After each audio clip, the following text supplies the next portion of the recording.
Welcome to day 21 of our 30 days challenge. இன்னைக்கான 2 words பார்க்கலாம். wrath. wrath அப்படின்னா என்னன்னா எக்ஸ்ட்ரீம் ஆங்கர், கடுமையான கோபம் வந்தது அப்படின்னா அதுதான் நம்ம wrath அப்படின்னு சொல்லுவோம்.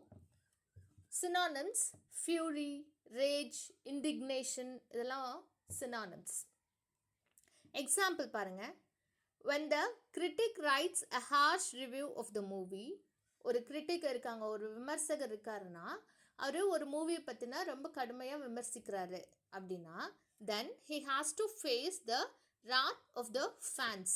அப்போ அந்த மூவிக்கான ஃபேன்ஸ் இருப்பாங்க இல்லையா, அவங்க பயங்கரமாக கோபம் கொள்ளுவாங்க இல்லையா, அதை அவர் ஃபேஸ் பண்ண தயாராகிக்கணும் அப்படிங்கிறது தான் இதனுடைய அர்த்தம். ஒரு விஷயத்தை பற்றி தீமையாக ஒருத்தர் சொல்கிறாங்கன்னா அந்த விஷயம் பிடிச்சவங்க இருப்பாங்கல்ல, அப்போ அவங்களுக்குள்ள கோவம் வரல, பயங்கரமாக கோவம் வரல, அதுதான் wrath அப்படின்னு சொல்லுவோம். நெக்ஸ்ட் வேர்ட் பாருங்கள், எம்ஃபசைஸ். எம்ஃபசைஸ் அப்படின்னா given special importance or attention. Already importance இருக்குது, இன்னுமே ரொம்ப முக்கியமாக நம்ம ஒரு விஷயத்தை கருதுகிறோம், ரொம்ப மிகவும் முக்கியமாக கருதுகிறோம் அப்படின்னா அதை தான் நம்ம எம்ஃபசைஸ் அப்படின்னு சொல்லுவோம்.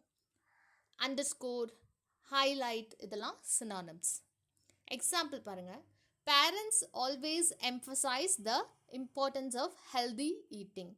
அப்போது நம்ம நல்லா ஹெல்தியான ஃபுட்ஸ் தான் சாப்பிட்ணும் அப்படின்னு பேரண்ட்ஸ் எல்லாம் எப்பயுமே வலியுறுத்திட்டே இருப்பாங்க, மிகவும் முக்கியத்துவம் கொடுப்பாங்க அப்படிங்கிறது தான் இதனுடைய அர்த்தம். இன்றைக்கான 2 words தான் wrath and emphasize.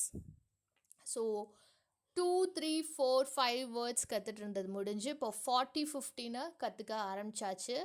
Isn't it wonderful guys? Let's keep moving forward. Tomorrow வேறு 2 new words I'll come and meet you. Till then, take care.